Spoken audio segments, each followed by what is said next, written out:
Welcome to Fantasy Football Today Dynasty. I am your host, Heath Cummings, and I could not be more excited about today's show. We've got a new guest, Theo Gremminger of Player Profiler, the director of content, the high stakes analyst. Theo, Mr. Dynasty, you host like 7 podcasts now. Thank you for being here today on ours. No, I'm excited.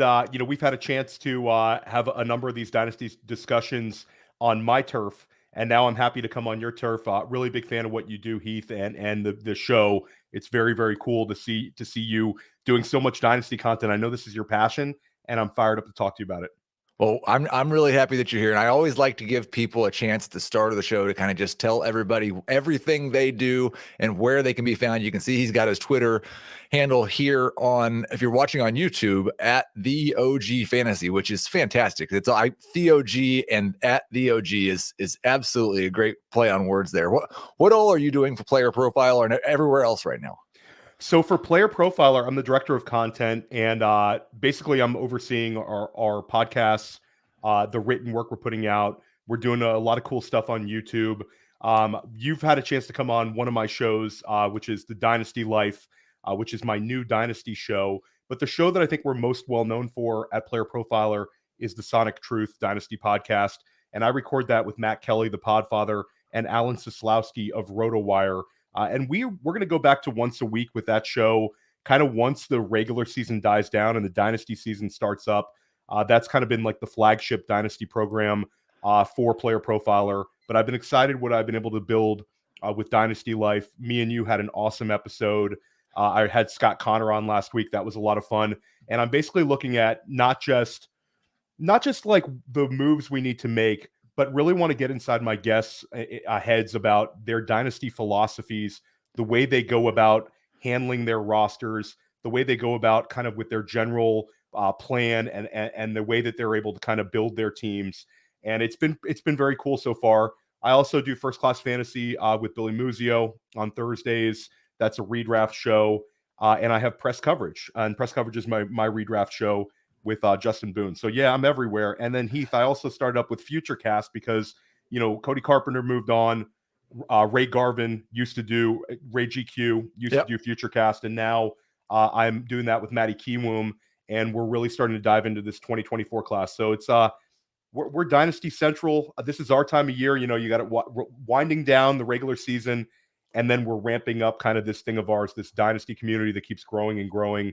And it's amazing. I love it. I'm so excited for this 2024 rookie class coming up.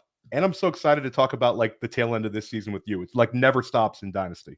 Well, that's one of the things that, and I'll apologize because you're on today's show and we're going to talk running backs. And on Dynasty shows, we really don't talk running backs very often. Like maybe to say you don't want to carry any running backs on your roster if you're rebuilding or during the offseason. But we have reached the point of the season to where it's running back time. Yeah. Like, especially if you don't have a trade deadline in your league, you might have waited until now to try to acquire that veteran running back. We're going to give you some names of guys that we're targeting and also talk about some values, what we would actually give up for them. We are going to kind of rank the top 12 running backs. And then I want to talk about the guys that are not part of that top 12. And if there are any of them that we feel confident are going to have a job next year, because that we've seen that a lot over the last 4 or 5 years, guys who are 26, 27-year-old starters, all of a sudden the next season may end up like Leonard Fournette, where you don't even get a chance to play on a football field. But the first thing we're going to do, 3 questions for Theo. We do this with all of our guests.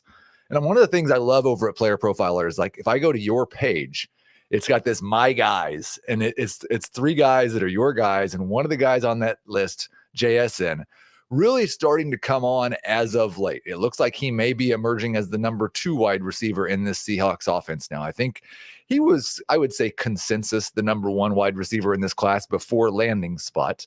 First off, is he still your guy? And then where do you have him ranked in Dynasty and amongst this rookie class? So they're very interesting questions, and I think that this conversation could be going a little bit differently if they would just given him that touchdown the other night. It would have been like, oh my gosh, JSN coming off of his 22-point performance, but we're still starting to see him trend up, and absolutely he's still a guy that I have a great deal of faith in his long-term ability, and I have faith that he's going to end the season well and build up some steam heading into this offseason. I think it's very interesting when you start looking at him in the context of overall dynasty wide receiver rankings and then the overall rankings for this rookie class. I mean, certainly this rookie class, the last time the two of us spoke, we were gushing over Tank Dell. And Tank Dell, certainly a guy that I'm not going to take a huge like negative outlook on based on an injury. Right. But that still matters a little bit. Yes. And then you look at Puka Nacua, who's trending up now, had a big game. Apparently he's going to be healthy. I look at guys like Zay Flowers. I look at Jordan Addison. Rashee Rice is coming on. But at the end of the day, I don't want to be too reactionary. I think that this rookie class is strong, but I don't think there's necessarily guys that have the ability to crack a top 6 overall season. Nacua notwithstanding, I don't look at Zay Flowers and I say that that's the guy that's going to give me a top 6 season. With JSN, you have to factor in the fact that Tyler Lockett's there. Next year, I fully expect them to move on from Tyler Lockett. You also have to look at the fact that this guy had wrist surgery in like August, September. Right. So he didn't miss time with that. And then his final season at Ohio State, what would have been, he was injured. He had an injury. Basically, was draft eligible for a while. So for me, I think that this could be like a Trey McBride situation with a much more high-profile player. A year ago at this time, we'd be talking about Chig Okonkwo and about how he's the big winner from this tight end class. And then a season later, we're talking about Trey McBride. And I think once you give a player like Jackson Smith and Jigba the snaps, the targets, and just the general role, plus a full offseason kind of in the program, I think he's a guy that's going to be a target earner, and I think he's a guy that's going to be a huge year 2 leap guy. But again, I'm okay putting him on my lineup rest of the way too. I think he's a fun kind of upside flex. That offense had a really nice performance against Dallas, and I think they're going to continue to build on it. Kind of a tough one this week, but besides that, I like the other matchups coming up. Yeah, I had Puka at 1 in the class, Dell 2, and JSN 3 coming into this week, and I agree. Like, it's not nothing that Tank Dell is going to miss the rest of this year with a broken leg. And so I'll probably be back with JSN 2. I have a hard time. I mean, I think Puka has to be 1 at this point. Yeah. But yeah, I haven't seen enough to move Jordan Addison or Zay Flowers or any of those guys ahead of him. Like, we were concerned about this landing spot. We were concerned about exactly what has happened. But Tyler Lockett's 31 years old next year. I don't think he'll be standing in the way anymore. I would expect that JSN is pretty much a must-start wide receiver next year and moving forward. Question number 2, who is your most rostered player in Dynasty and why? It's funny. I play a lot of FFPC Dynasty, and I look through my roster percentages, and I have a ton of Jaylen Warren. And this was a guy that I was just able to kind of pick up for cheap. And last year, I kind of like took him pretty much everywhere I could, picked him up on waivers in certain leagues, and made small moves to get him. I have a very good amount of Chuba Hubbard because his rookie draft, he was just so cheap. And, so you do have a type. It's funny. So and then in terms of the high end guys, I got a lot of Sam Laporta. I got a lot of Dalton Kincaid. I have a very good amount of Jahmyr Gibbs. Jahmyr Gibbs was a guy that I was extremely aggressive going out to acquire 102s last year before, and this is non-superflex, to acquire a lot of 102s when there was kind of like that question in the air whether it would be JSN or Gibbs before the NFL draft. And then as soon as the NFL draft happened, that pick just became way more valuable. So I have exposure to some pretty high-end dynasty assets and also some kind of useful piece assets like Warren and Hubbard. And for people who play in a lot of leagues, one of the reasons I asked that question is because for me, the answer is almost always a guy who was cheap to acquire. Yeah. I don't necessarily want my most rostered player to be a guy who's a first round, one of the 12 first round picks, because that's a lot of exposure that can really crush your team. You end up with, 40% of Jaylen Warren or something, and it's almost all upside. So you mostly feel that way as well. Like you want the higher exposure guy to be the lower cost guys, right? Yeah. And I think that there's countless examples of trying to diversify at the top. I think it's even when you get to really, really productive players, you still might want to pivot off. The more dynasty teams you have, Heath, the less, fully exposed you want to be to guys, especially when they're extreme value type positions.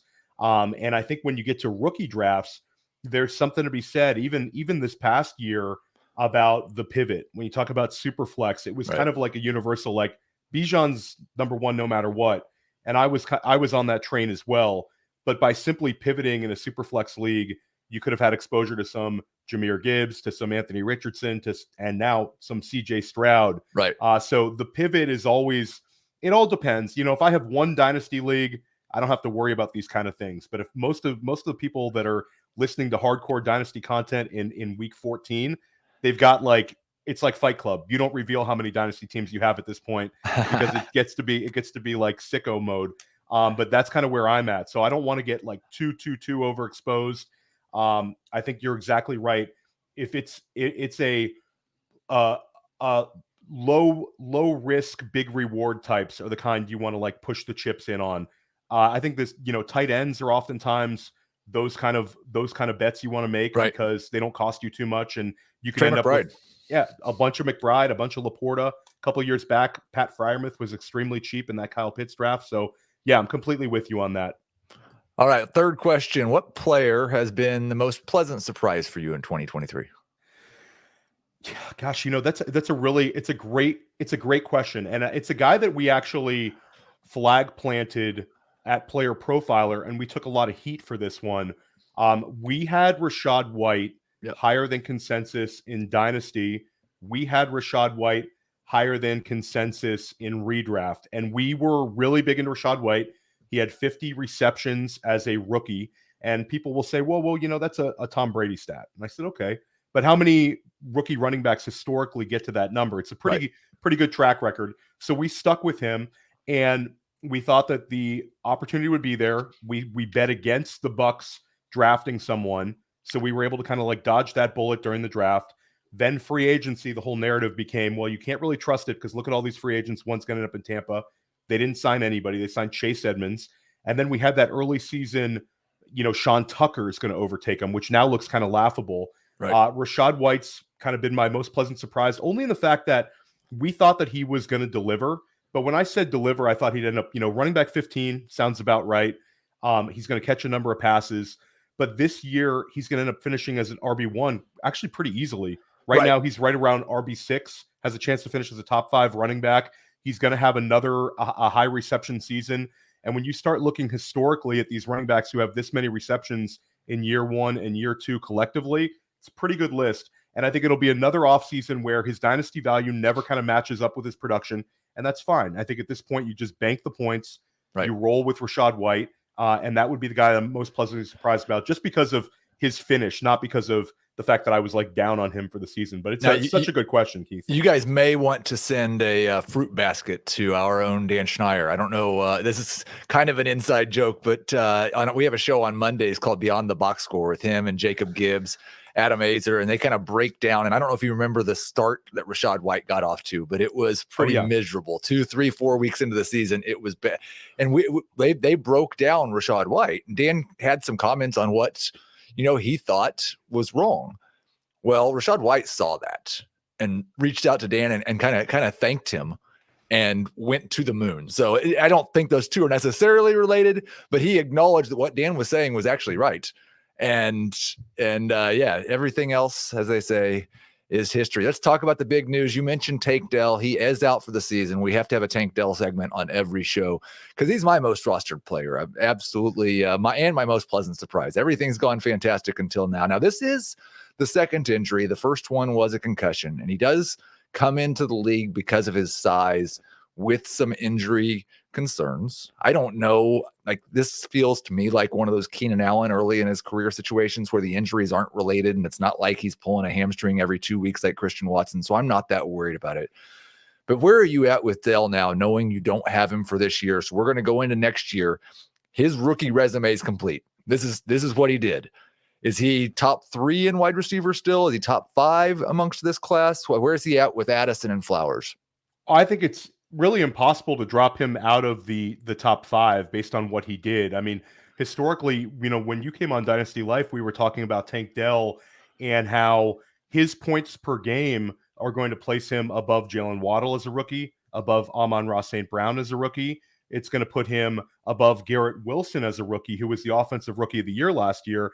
And Tank Dell, it's not just, the counting stats. It's when we look at these wide receivers, you get the guys like the Tyreek Hills and the A.J. Browns, like the true WMD type wide receivers that are just those early startup, like first round guys, and that's great. But then you get to this group of wide receiver 2s and wide receiver 3s where it's like a big group.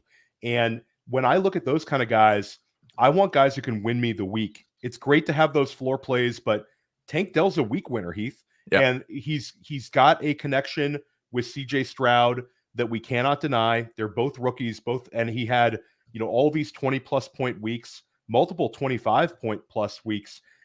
So I'm not going to do too much with him. Like I think we're pretty aggressive on our ranking of him in terms of overall dynasty rankings, where we have him at Player Profiler.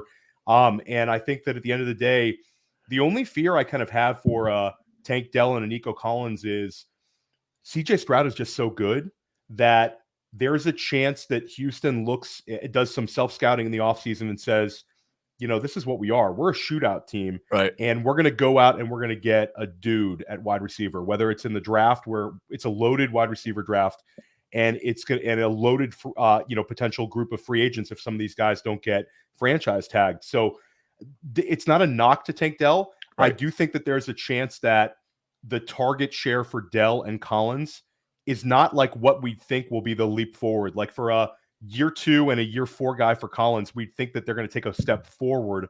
But if you inject like a T. Higgins or one of these first round, second round wide receivers from this draft class, then it could be like a cap target type situation. And then that's the only thing where I'd say, okay, we can't, really drive Tank Dell up to like the third round of redraft or, the top, you'd have to kind of maybe drop him out of the top 15 for that Dynasty. Does concern me more for Dynasty value with Collins than it does for Dell, partially because this organization, this group brought Dell in, and CJ Stroud requested Dell. So I think like those types of things, I worry more about Nico long term if he's really as attached to Stroud as Tank Dell is. But let's talk about last night, because we had another quarterback injury. But before that, we had one of these backup quarterbacks who all of a sudden looked like he figured it out. Jake Browning absolutely lit the Jacksonville defense on fire last night. 32 of 37, completed 86% of his passes for 354 yards. That's 9.6 yards per attempt. Looking like Brock Purdy out there. Even threw a touchdown, ran for a touchdown. I don't think Jake Browning's going to matter in anything other than a super flex league, and he's already too rostered for us to talk about on the deep waiver wire a little bit later. But did he figure out enough to where maybe we're okay with Joe Mixon, who scored a couple touchdowns last night? Maybe Jamar Chase is still a top 12 wide receiver. Like I was looking at Jamar Chase as someone, whereas if I was a true contender and I could deal him for a CeeDee Lamb or an AJ Brown, and that person rather have Chase moving forward, I would do it. After last night, I'm not so sure. Yeah, and it's funny because there was a lot of like the early game tweets where it's like, look at Jamar Chase is being turned in like a Cole Beasley tonight. He started the game out with like 5 catches for like, I think it was 5 catches for 11 yards. His first 3 went for 3 for 3. Yeah. Yeah. It was like, what's going on? They've massacred my boy or something like that. And then all of a sudden Jake Browning gets it going. I do think that we need to put a little bit of an asterisk here because Browning looked great, but this Jacksonville secondary has gotten shredded all season.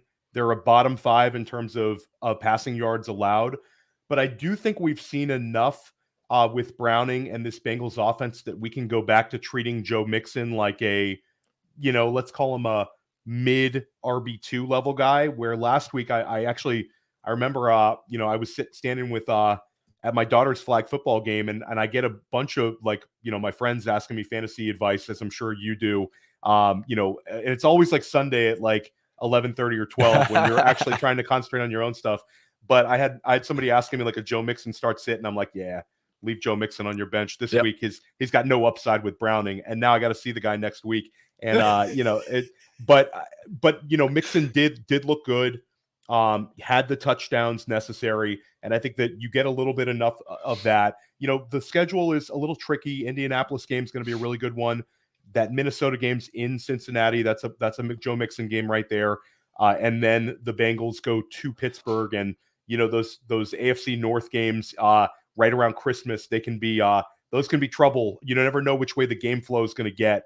So yeah, but I think Mixon's fine, and then Jamar Chase, it's like the guy just reminds you what a special talent he is.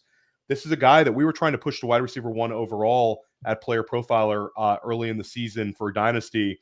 It's just a guy that we all felt great about, even with Justin Jefferson being Justin Jefferson. And we had to kind of make that change when, Joe Burrow went down. But now it's kind of like he shows you why he's so insulated in that top 2 wide receivers. And Heath, I think when we get to Dynasty startup season for non-Superflex, I think that's probably your top 2 picks once again. Jamar Chase is just undeniable talent. He's just such a great player, such an exciting one. And yeah, we're way back to Jamar Chase in the first round. In the top 12 wide receivers. I think Browning showed enough with him. We've seen the ceiling game, and we can kind of breathe a sigh of relief if we have Jamar Chase on our rosters. Maybe you're not going to get that Tyreek Hill type performance in the playoff, but you're going to get 15 to 19 points, I think, every week moving forward. You can breathe a sigh of relief about your Bengals, and now you can start to panic about your Jags because Trevor Lawrence suffered an ankle injury. We still don't know, unless somebody gets in the chat and tells me that somebody's tweeting about it right now, how long Lawrence might miss. When it first happened, it looked like, oh no, he's done for the season. And by the end of the evening, they were saying, the x-rays were okay, and we're going to do an MRI today, and might just be a week or two. But I think we can presume he's not playing against Cleveland on a short week this week. Yeah. And so my question is, like, Calvin Ridley didn't do much with Lawrence and has been hot and cold all season. How much does this hurt their value? I think it hurts them a great deal. I think that, again, we don't know anything about this Lawrence thing, but bad enough to get an MRI is not a good sign. And it's really hard to trust, Ridley, anyway. He's had some of these big blow-up games, but he's always been sort of a boom-bust type, and he's been more consistent lately. But I don't really have a whole lot of faith, especially going up against that Cleveland defense that can just be an absolute beast. I think with the running backs in Jacksonville, I think they'll lean on them a little bit. I might like Evan Ingram with the backup quarterback, because I think he's going to be heavily utilized. I think that this is a guy that had a very good end of the season last year. I think he's a little bit more quarterback averse. But for me, if the wide receivers, you have to all kind of take them down a notch with this Lawrence injury. We're going to take a short break, and then we'll get into the running back landscape in Dynasty. Okay, we are back here, and we've got a couple of different angles here, but I want to speak to the contenders first. And I want to ask you, Theo, do you have a guy that you are looking at as a veteran running back that you're trying to acquire for the fantasy playoffs as a Dynasty manager? Yeah, I mean, it becomes more difficult because he just had a really, really great game. But I've been trying to kick the tires on Alvin Kamara, for the last few weeks. And I think that Alvin Kamara is a guy that has gained a great deal of dynasty value from the, start of the season to now, despite his age. But Kamara, for me, is like, he's 28 years old, but he's shown this sort of a renaissance. And I think that he's old enough that if you're not a true championship contender, he's probably off of your roster anyway. Right. But if you see these, or if you see some of these teams who might be limping in with a 5-6 seed, and they're really kind of, thinking maybe they get it, maybe they don't, I'm still reaching out to those managers and saying, hey, do you want to cash out now? Which way is kind of your general direction? Are you really pushing the chips in? Because I think Kamara just kind of has it. And Kamara also, like, when you look at some of the older running backs, like, I think when the season started, you would have been way, way more confident in Austin Eckler than you were Alvin Kamara. I think Alvin Kamara absolutely now has sort of passed him in dynasty value. We've moved Kamara up because I think he's going to have a very good season next year as well. Just the way that he kind of came in here and we saw him being utilized as a receiver. We've seen multiple double-digit target weeks. The points per game don't lie. It's crazy what he's been able to accomplish. So that's kind of the high end. I think when you start looking at like kind of the guys that might be a little bit cheaper, we talked about Rachaad White. I still don't think that the dynasty value has caught up to the production. I think there's still some teams that might be a little bit scared off on Rachaad White. And then a guy that I went out and got more of was Jaylen Warren. I kicked the tires and I got some Jaylen Warren on a number of my teams because I think he gives me running back depth. And I think he also gives me a guy that I'm not going to get stuck with dead weight next year. I think he's absolutely a guy that's going to retain some dynasty value, if not gain some dynasty value, because I look at Jaylen Warren as a guy who right now I can plug him in the flex. I can plug him in the RB2. Again, had a quiet week and a quiet week the week before, but we've seen those multiple RB2 weeks this season. And he's able to overcome the fact that he's playing next to a guy they drafted in the first round that has a former top 5 running back, where it's kind of like a little bit Austin Eckler-like in his career trajectory, and Tony Pollard-like in his career trajectory, where they're kind of able to keep chipping into these higher drafted running backs with the bigger names. And those kind of guys have all kind of hit. So those guys I'm looking at.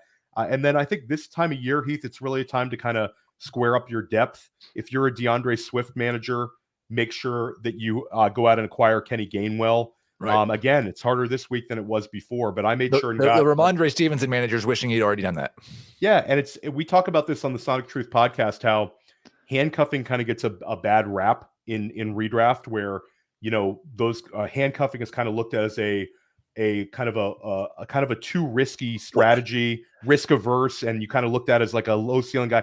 We could have a conversation all day about that. I handcuff at times in redraft as well, but in Dynasty, it becomes like a necessary thing to do. In Dynasty, especially deep Dynasty formats where you're carrying over a lot of guys season to season, you really want to have that backup running back. It can really save you wins. My theory on the anti-handcuff push, and I am in draft season as well. I think you should do it in the second half of the season, but it's really just the continued invasion of best ball theory into redraft fantasy football, because like it's that, you're really capping your upside by carrying those. You want to carry somebody else's backup so you can have the upside, and it's right, but it has gone a little bit probably too far. I agree with you on that. So what we're going to do here is we're going to go pretty rapid fire, and I'll start with the guy you said you're trying to acquire, but I've got some veteran running backs here, and you're going to make me some offers.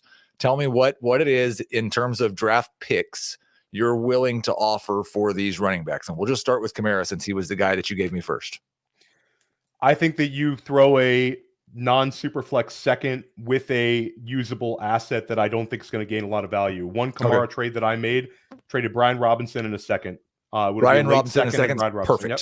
Perfect. Yep. Let's go. We're going to go a little bit higher and then we'll go lower. But Christian McCaffrey, he's on a team that's out of contention. They're frustrated. They've had Christian McCaffrey for a couple of years. They haven't won. They've decided, you know what? I'm burning it down today.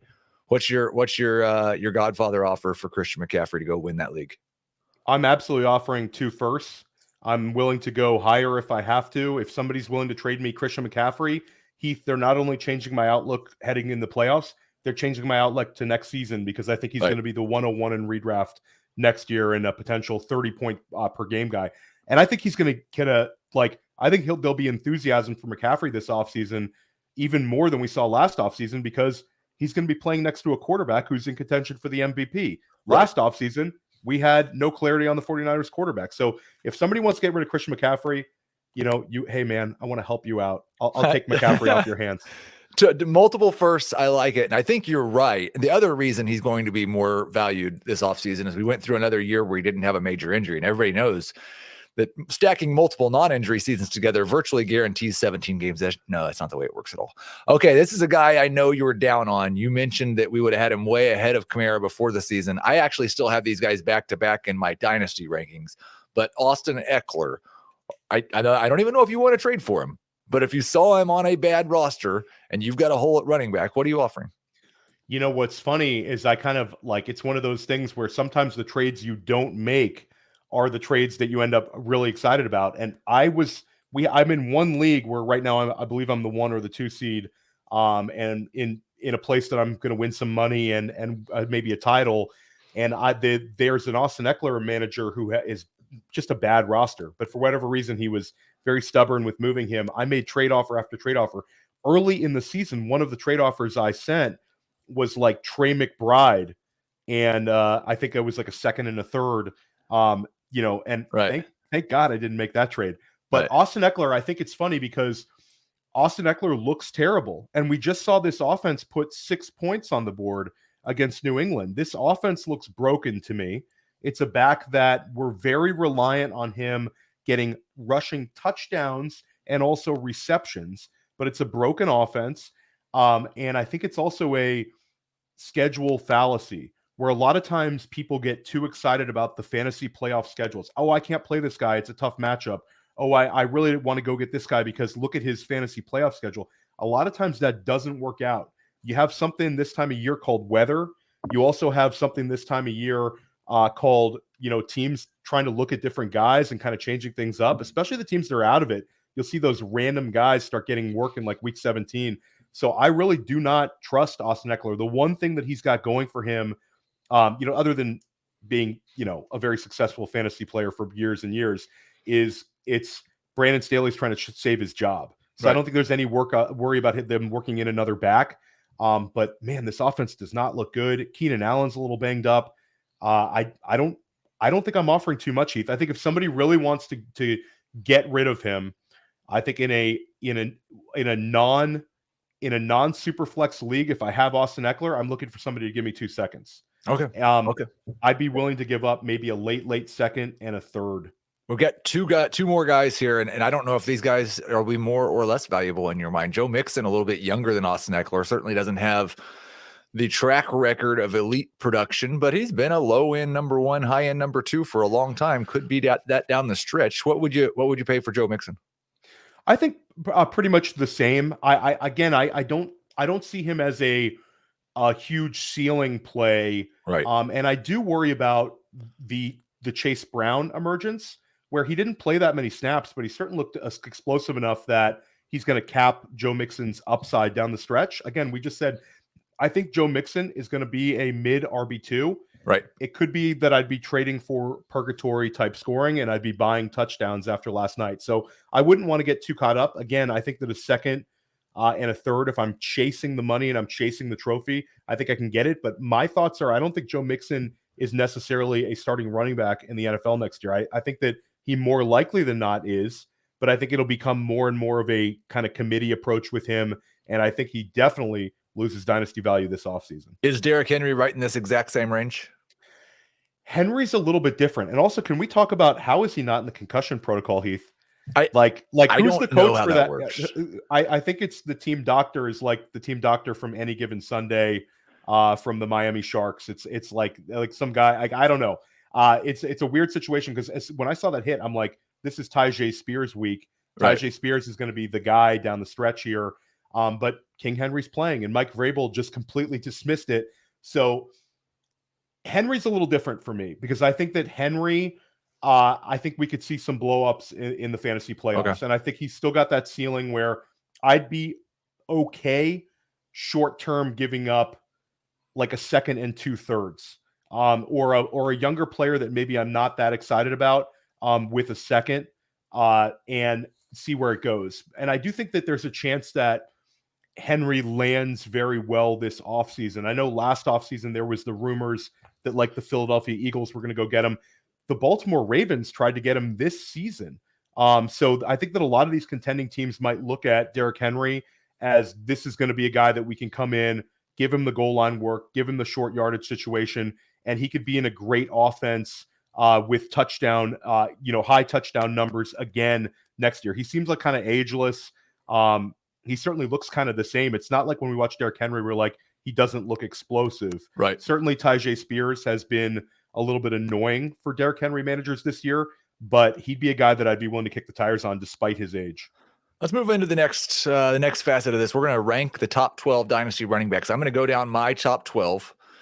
You agree? You just nod your head and we'll just move on to the next guy. Because some of these guys, there's not too much to say. I think everybody's going to have Bijan Robinson at number 1. He is still the most valuable running back in fantasy football, even though I understand if you're just a little bit nervous by the fact that Arthur Smith's winning and the Falcons are probably going to the playoffs and you're probably going to have Arthur Smith coaching for another 2 years.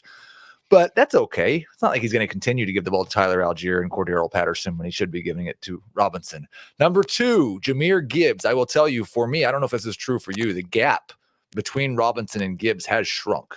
But you agree Gibbs is at number 2 as well. Has that gap shrunk for you? Absolutely. And I think you'll see it next year in Dynasty startups. I think they're both non-super flex top 6 overall picks. I think it'll come in like the Chase and Jefferson, those 2 running backs, and then probably like maybe a Lamb and an AJ Brown, whoever you want to pick from the wide receiver spot. But I think those are the difference makers at running back in Dynasty rankings for running backs. Despite the recent inefficiency on the ground, that I still love the targets. I don't care that Robert Saleh thinks he's trying to hit too many home runs. I still have Breece Hall at RB3. Are we still in lockstep, or do you have somebody else? I think Christian. Well, for me, Breece Hall, like when 3 through 5 is 3 guys. Hall, Taylor, McCaffrey. No, for me, I'm going to push Devon Achane in there. He's 6 for me. Okay. Devon Achane, Christian McCaffrey, and Breece Hall is 3 through 5 for me. But I think Achane, we now have 4 top 5 overall weekly finishes for him in such a short period of time. Breece Hall has 5 of those in 19 career games. Again, you can blame the quality of the offense, and you bring up the inefficiency as a runner. Like Dalvin Cook has more efficient rushing. In terms of like the efficiency numbers. Like, I don't know. Breece Hall is a great receiver, but I wanted to see a little bit more in the rushing department this year. And again, he's not scoring me any points, and these next few weeks matter. He's given me a couple of top 5 performances this year, but I think the offense kind of pushes him down because they can't score touchdowns. And next year, who's their quarterback? We still have all these questions. So we're gonna run through something here. No question. I'm going to give you a little break here, Theo, because your mic is breaking up. So I don't know if we can turn that off or turn it back on, but I'll run through. I've got Hall at 3, Jonathan Taylor at 4, Christian McCaffrey at 5, Devon Achane 6 for me. You heard he's in that 3 through 5 range for Theo. I think those 6 are probably going to be pretty well set. The next 6 are absolutely wild. I would guess that everybody's got a different guy at 7, 8, 9, 10, but we'll find out. I've got Travis Etienne at 7. I still have Ken Walker at 8. And then number 9, and I just updated this morning, for the first time in my top 12 running back rankings. I was not a huge fan of him coming out last year, but I don't know how to deny what he's done so far this season when it looks like his role will be next year. He's still just 23 years old, as he was at the start of this season. It's Kyren Williams. So I've got Etienne, Ken Walker, and Kyren Williams at 7, 8, and 9. Where do you have those 3? Okay, we've lost Theo here, so we will go to number 10 is DeAndre Swift. Number 11, Zach Charbonnet. Number 12, Josh Jacobs. It's okay. I tell you that the place that I struggle the most, though, is when you look at these guys. I have kind of a value system that I assign to these running backs: Jacobs, James Cook, Rashad White, Javonte Williams, Isaiah Pacheco, even Saquon Barkley, who's more of a this guy than the future guy. They're all within about 50 points, which is bigger than the gap from 17 to 18 in my ranking. So I think picking out who's going to close out this top 12, it's nearly impossible. It's really personal preference. Who are the backs that I didn't say that you think should be in the discussion, Theo? Well, I think that DeAndre Swift is absolutely one that I'd maybe have a little bit higher than you. I think Swift I'd have probably closer to like RB8. And then I think that Alvin Kamara has done enough for me that he's pushing, that back end RB1. And then you nailed it. I think that the one other guy that really could be there is Isaiah Pacheco. Yeah. Isaiah Pacheco could end this season very strongly. And I think that he could be a guy that we say, the only reason we're keeping him out of here is because of the draft capital. But I think that kind of goes out the window when he's having this sort of production in year 2 and the belief in Andy Reid. So I wonder where you're at on Williams. Like I said, the first time I've had him in my top 12, he wasn't in my top 20 coming into the season, but the role's been so good. The production's been better than I expected. And I think he's one of the more likely backs to be a starting feature running back heading into 2024. Yeah, I think that I have him. Well, we have him at Player Profiler currently right on that RB1, RB2 border. I think that you could make a good case that he's an RB1. He's got age, so he's only 23 and a half years old, like you said. You also have the fact that he's able to come off of an injury and perform and handle this sort of volume again and do it with a new coaching staff. So Javonte Williams also has the receiving talent that we like to see. And we don't know how the situation is going to be like a year from now with like a kind of the annoying presence of like Samaje Perine. Those kind of guys can kind of come and go. So I think if they have the confidence in Javonte Williams next year, there could be even less kind of running backs around him in Denver, and we could see more of a consistent usage from the start of the season like we're seeing in the back half of this year. Yeah, and Javonte is one of the guys that I have bounced all over the place. Like even on a week-to-week basis, you probably see him going from RB1 to RB2 to RB1. And I do think you're right. There's a chance with his pedigree and ability in the receiving game that next year he's another year removed from the ACL. He has all of his athleticism back. He touches the ball 20 times a game. And we're like, why wasn't this guy a top 5 dynasty back? I also don't feel like there's very much floor there at all. Like we're one injury away from he's never a feature back again. He's a very, very high risk, high reward back, which is a fine guy to have on your roster. I'm not sure though that he fits this next question, because I think the next question I have is of the guys we've not really talked about yet, not mentioned. So guys who aren't in everybody's top 15 at running back, who do we know has a job next year? It's a tough question, because I think a lot of these guys are not as stable as, some of their dynasty managers might think. Like a guy like Ramondre Stevenson could easily be out of a job. He's probably in that like back end RB2 land. James Cook is going to end the season with very solid counting stats. He's going to give you this borderline RB1 finish. But I think at the end of the day, he seems like the kind of guy Buffalo could pivot off of. The guys that are a little bit more insulated are kind of the role guys. I think you brought up Kyren Williams, and I think that a lot of people are not going to have him as high as you do, despite him being a year 2 guy. He'd be the kind of guy that I'd be looking to take off somebody's hands who thinks that they're selling high. Right. David Montgomery is interesting, Heath, because as much as we love Jahmyr Gibbs, Montgomery sort of fills this role for this juggernaut type offense, in Detroit. And then after that, it's a very, very sketchy kind of back end of the RB2 land, high end RB3 land. Charbonnet is interesting because as much as we love Ken Walker, I think Charbonnet looks like the kind of guy that if anything were to happen with Ken Walker, or if he ever moves on to a different team, I think Charbonnet would quickly gain a lot of value. And he's also shown enough to me this year that he's good. Like at the end of the day, we want guys who are good. And Charbonnet can also catch the football. So Charbonnet would be a guy that I would look at as a guy that could potentially move up in value. But yeah, it's a weird time. Do you want to have like Najee Harris's and the Brian Robinsons? I mean, those kind of guys seem like they could really, really get you stuck if you put too much into them. We'll take one more short break here, and then we'll get to your deep waiver wire to finish up the show today. Okay, we are back, and we've got 5, I think, quarterbacks. I'll tell you that how we do this here, Theo. We're looking for guys who are rostered in less than 10% of leagues, of CBS leagues, which we have generally quite a bit higher rate than Yahoo and ESPN, because their leagues are generally 8 and 10 team leagues. Ours are generally 12. So we are scraping the bottom of the barrel. I try to avoid rookies. I did include a couple here because I do think, I know at least in my leagues, like there's some guys who've been drafted in the last 2 years, round 2 of rookie drafts, who I found on the waiver wire. So not all dynasty managers are as patient as they should be. Let's start with the quarterbacks, though. 1, 2, 3, 4, 5, 6 potential week 14 starters rostered in less than 10% of CBS leagues. They are Mitchell Trubisky, Tommy DeVito, CJ Beathard, Zach Wilson, Bailey Zappi, Jameis Winston. 2 questions. So you're going to give me your two names here. Who is your favorite for week 14, assuming they all start? And who is your favorite rest of season? Of course, we're talking super flex only. It's Jameis Winston for both, because I think Jameis Winston gives me the ceiling this week against Carolina. And I think there's a chance that Jameis Winston, if he comes out and puts up a huge number, could just overtake Derek Carr for the rest of the season, because Derek Carr has looked very poor. And Jameis Winston, how can he not elevate this offense at this point? He's going to take shots downfield.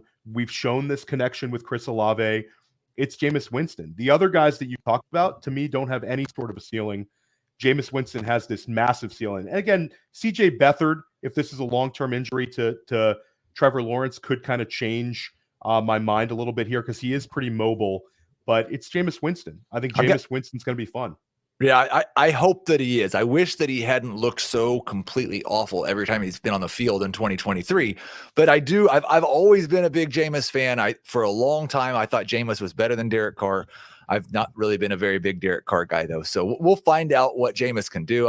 I'm hopeful. I definitely think like he's rostered in 4% of leagues. So that should probably quadruple or more in the next 2 or 3 days. We've got also 3 quarterbacks for deeper super flex leagues. If all these guys were already rostered, these guys might be next in terms of starting, and we wish they weren't. Nick Mullins, Tyrod Taylor, and Trevor Siemian, all 3 guys. Taylor has had the practice window opened. I think the Giants probably stick with Tommy DeVito, but the guy's sacked on 1 out of every 5 dropbacks. So there's a chance that we see somebody else under center for the Giants. Siemian, the Jets would like for Zach Wilson to take over as the starting quarterback, but who knows how long he'll agree to do that or how it's going to look. So Siemian still might get a chance to start for the Jets. And then the Vikings still haven't announced anything. I'm hoping it's still Joshua Dobbs, but who knows what direction they're going. Let's take a look at running back. And there's 2 guys. Again, these are the guys I was talking about, Theo, that should have probably not ever been dropped in a dynasty league, but they are 5 and 4% rostered. We saw Chase Brown last night. You're right. He looked explosive, more explosive than any running back has looked in Cincinnati, maybe since Gio Bernard. And Zamir White, now down to 4% rostered. This is another guy we just talk about a lot on this show because there was so much hype about what he might be when Josh Jacobs might sit out or Josh Jacobs might play. Well, Jacobs is still touching the ball 25 times a game. Zamir White could become a starter at any moment, and I think probably see the ball 20 times a game. You want to roster both these guys, right? Absolutely. And I think the Chase Brown one, this is the one there's going to be some competition on the waiver wire if he's out there in your league. But Zamir White, you're going to get for free. And we've seen since Antonio Pierce took over these 20-plus carries for Josh Jacobs. This is like, let's play hard defense. Let's try to get to the quarterback. Let's get Josh Jacobs the ball, take the pressure off of AOC. But with every single 25 carry game, the chances of seeing Zamir White at some point go up. We've also seen Zamir White, show that he can catch the football. So I'm with you on both guys. I think both guys are the kind of guys I want to roster. And Zamir White is very much under the radar right now.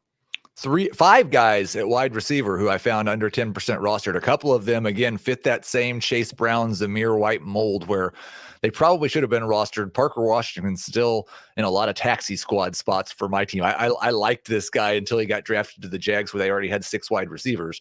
But he came in and filled that Christian Kirk role last night and looked pretty good doing it. John Mechie gets a chance probably for some more playing time now with Tank Dell out for the season. And this was a guy, coming out of college who we thought had like almost Jameson Williams type upside. So let's see what he can do. I actually think though, the best one for this week, if Demario Douglas doesn't play, nobody wants to hear it, but I think it's Devontae Parker. The practice designation for Douglas on Monday was not practicing. So he's still in the concussion protocol and not really making progress. It was 9 targets for Parker last week. He's probably a fine flex this week, isn't he? Yeah, it's sort of like there's nobody to pass the ball to, so it's got to be Devontae Parker. And you always feel like it's sort of fantasy football law that Devontae Parker gives you like that one random 15 to 20 point game every single season. We're due. Why wouldn't it come in week 14 when everybody has so much on the line? What did you think about Washington? And do you have interest in him as anything more than just he can maybe fill in for Christian Kirk? So it's funny, just like you, I was really into Parker Washington. I remember we had a podcast last year where I believe it was Matt Hicks, talking about this was his favorite day 3 type wide receiver. And, the guy has the Penn State pedigree. He's got the athleticism.